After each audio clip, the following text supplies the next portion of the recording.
Can you relate to this? Picture yourself 2 years deep into a meth addiction. You've been using every day now, and you finally stop and ask yourself, why exactly am I doing this? This sends you down a deep rabbit hole where you realize that you still haven't processed a significant trauma that you experienced at the age of only 6 years old. But how do you know where to start after this? What do you do to get better? How do you know if what you're doing is actually working? If you're truly finding a way out of this destructive downward spiral? You'll find this out today through a story from Tuê-Si Nguyen, host of the Creators in Vietnam podcast. In today's self-help podcast episode, you'll learn about overcoming trauma, how it relates to mind shifts, and how these two powerful forces influence our lives.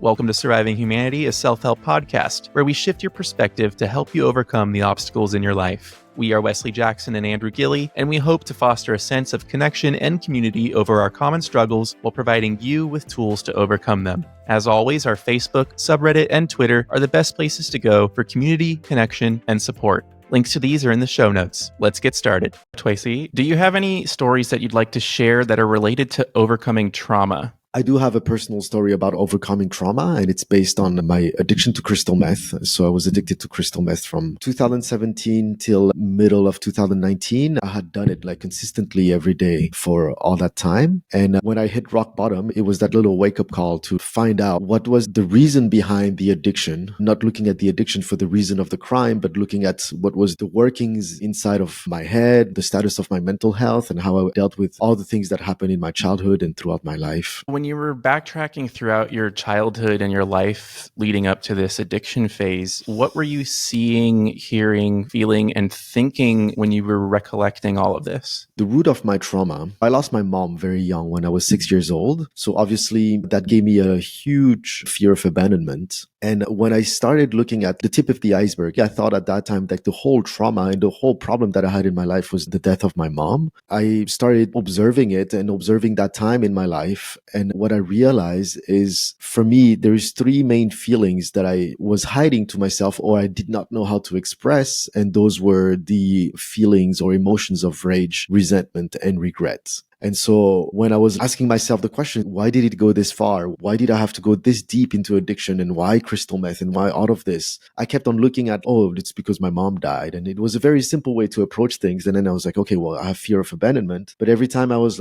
trying to go back into my memories of the past, most of the feelings and emotions that were coming back up was of regrets and resentment. Rage a little bit less that came after, but it was true resentment for my mom leaving. So every time I had that resentment, I felt guilt because, you grow up, people telling you that, your mom loved you, you're supposed to love her and all those things. And there was no room for a 6-year-old kid to resent or just to be like, why did you leave me? Why did you have to do this? And there was a whole situation right there where I wasn't given the tools to understand and process it the right way. So when I understood how to process that guilt and that resentment, I think that was the first step. And I still remember that day very particularly. It was in February 2019. It was the day, I think, that I told myself, when I remember the resentment and the hatred and the rage, I told myself, you were 6 years old, man. You're allowed to have those feelings and you already had them. So just forgive yourself. And so that was my first discovery. That's how it feels to love yourself. That's what self-love is supposed to be. For me, it went through self-forgiveness. And that was my first step out of my traumas. Wow, that sounds like quite the emotional journey. Rage, resentment, and regret. Those are definitely three powerful negative emotions, especially if they're directed at your own mom. I understand. It makes so much sense. At the age of 6, you don't even have the faculties to process that yet. And it's pretty bad because 30 years ago, we didn't have any knowledge of mental health. And I grew up in France. So I was born and raised in France. And my father was a very typical immigrant father. So in his mind, it was more important to be the quiet Asian, hardworking, and make no waves. So don't put any type of spotlight on the family.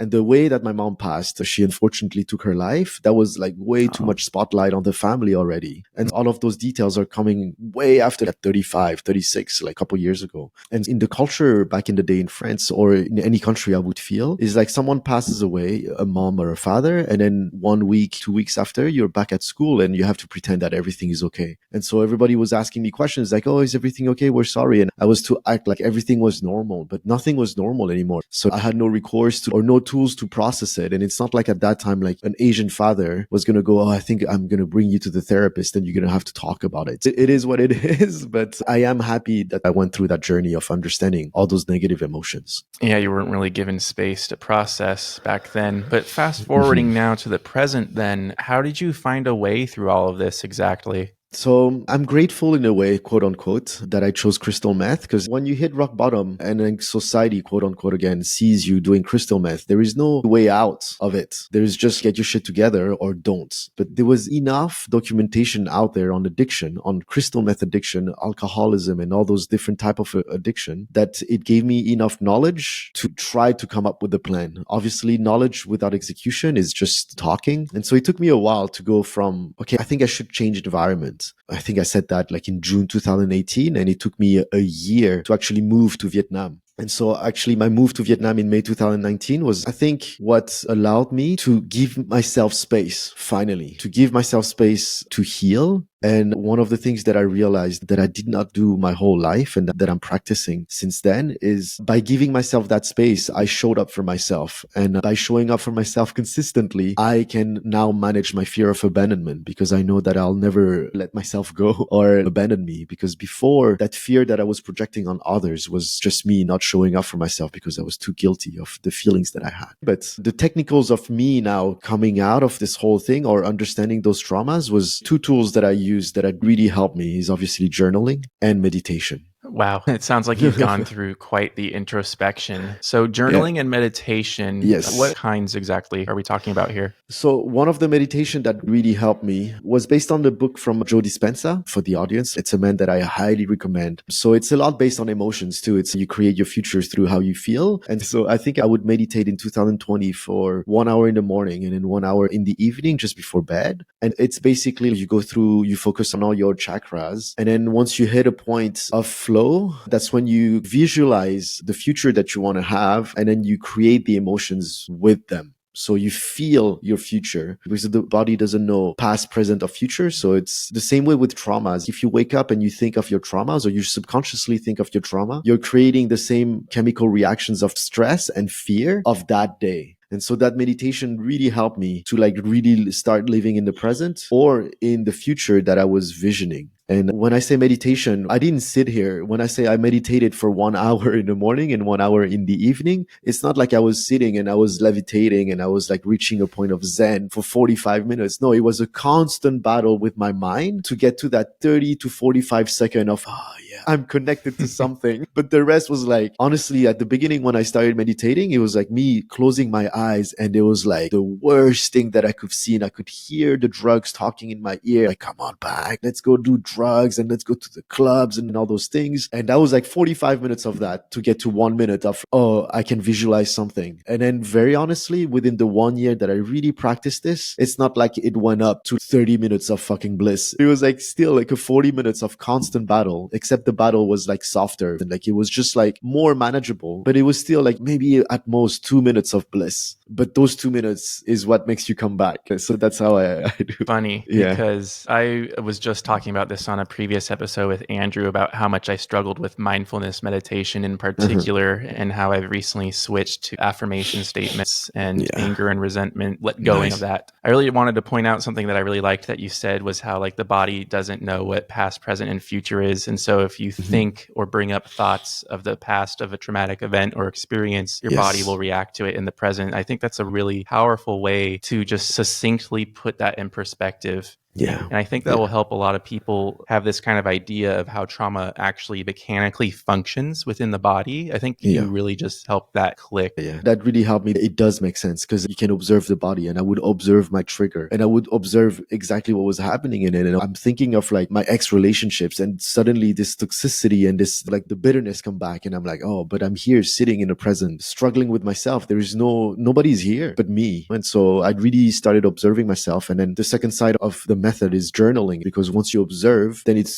really good to have a discussion with yourself. Thinking is one thing, but actually bringing those emotions out of you and seeing it in a medium that you can confront in a way means that you have to analyze those feelings and emotions. And through words, written or recorded, you have to apply one truth to those emotions. So if I feel anger and resentment and I don't know how to express it, the very first time that I journaled, it would be one sentence with words that I thought would mean something. And then I would confront those words. I would be like, okay, this is one truth of it, but it's beyond that. And I would right next to it write a different sentence, like that would mean a little bit more. And then through all of those journaling, it's painful journaling. You get to mature that emotion and you get to understand a little bit more and more. But that takes, again, consistency, consistently showing up for myself. Yeah, I like that phrase of yours. Consistently show up for yourself. Yeah, that's been the hard work, man. That's been the hardest, because there is days where I don't want to show up for myself. But then I'm like, I know too much now that I have to. So at the very least, I'll try to sit in for 5 minutes. People say that about the gym. It's like showing up is the most important. And it's true, but it's the same with all the practice, all the routines that I have.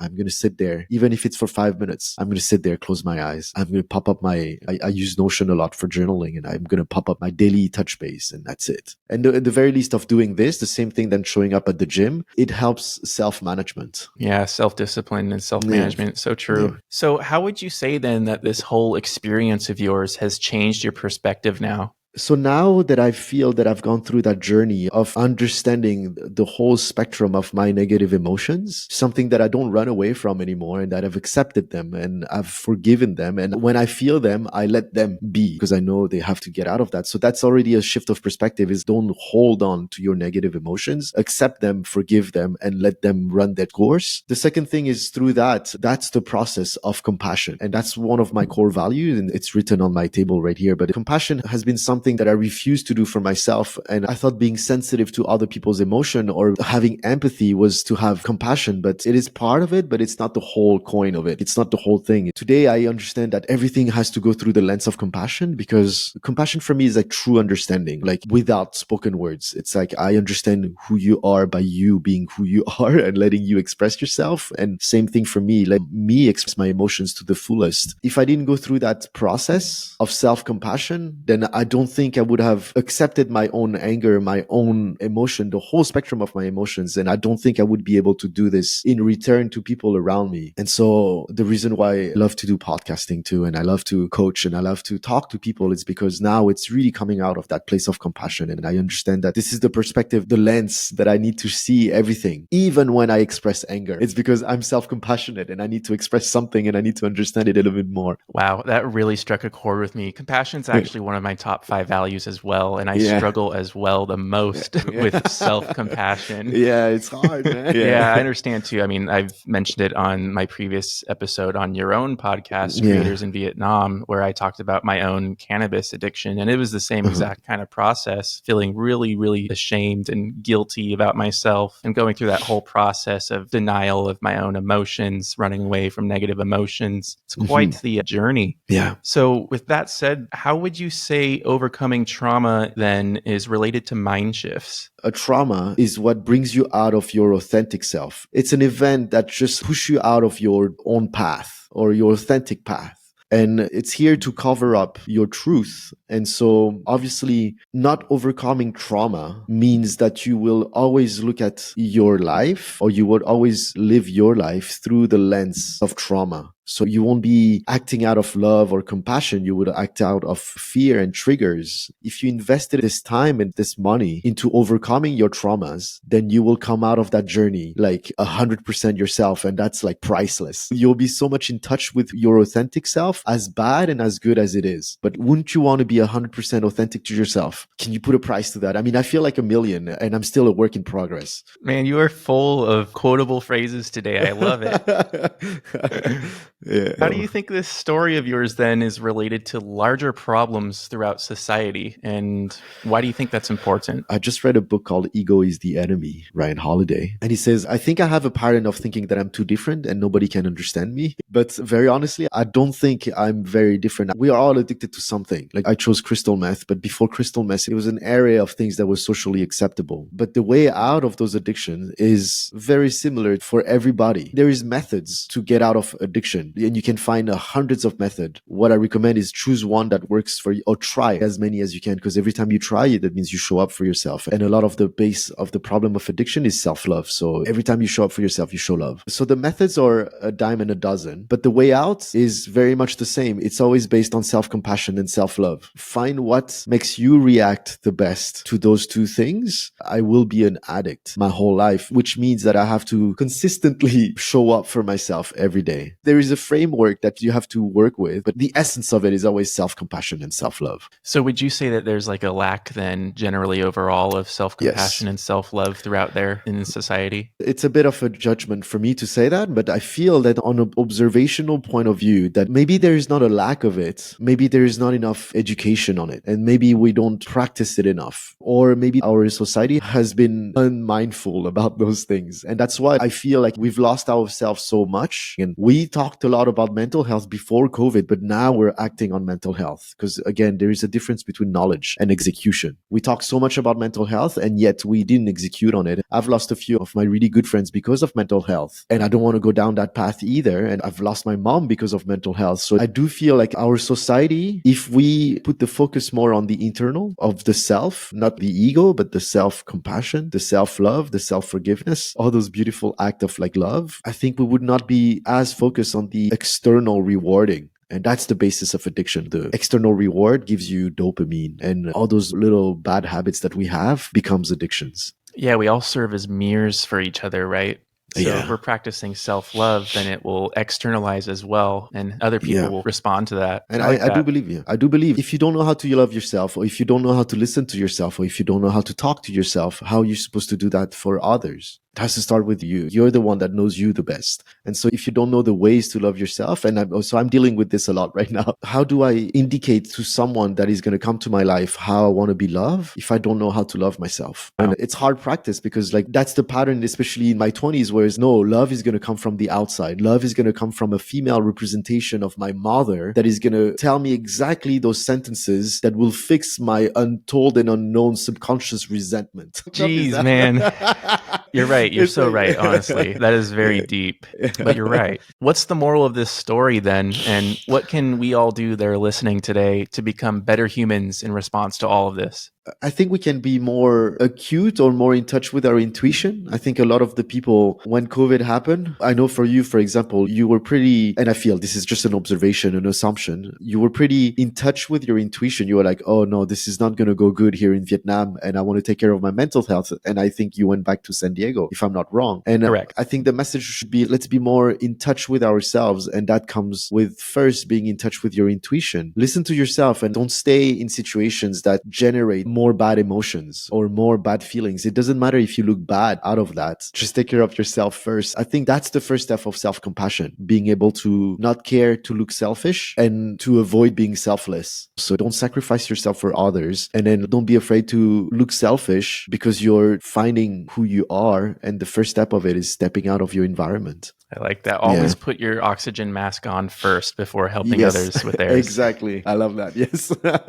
So before we go then, if you had to choose, what is your one tip for surviving humanity? My one tip, I think I've said it a lot in this episode: love and compassion. Self-love, self-compassion, love and compassion. It sounds so cheesy, but that's scientifically proven to be the language of the universe. When you create those emotions of love and compassion, we actually vibrate further and better than when we create emotions of fear and anger. Thank you to our guest, Tuê-Si Nguyen. Tuê-Si is the founder of Creators in Vietnam podcast, and he focuses on interviewing creative entrepreneurs in Vietnam who make positive changes in their lives. He covers such topics as fear, relationships, spirituality, and more. You can find his latest work at facebook.com/creators in Vietnam. As someone who was once a guest on the podcast myself, I found the format to be really good at providing a safe space for guests to be vulnerable. We highly encourage you to check it out if you're interested in learning more about the creative journey of entrepreneurs in Vietnam. Tune in next Tuesday for our monthly newsletter episode, where we'll share the top insights from this month's Surviving Humanity articles and other personal development tips. If you want to help support us, please join our exclusive monthly book club on Patreon, share the podcast with others, and don't forget to follow, rate, and review us on your favorite podcast platform. platform. And hey, before you go, do you feel like you can benefit from a boost to your morale? Well, then why not give our 7-day self-confidence challenge a go? For only $7, you'll get exclusive access to content that will help you determine your core values and strengths, reframe negative thought patterns, and break old habits to build new ones, all while setting realistic personal development goals. Links to our Patreon and the challenge can be found in the show notes. See you next week.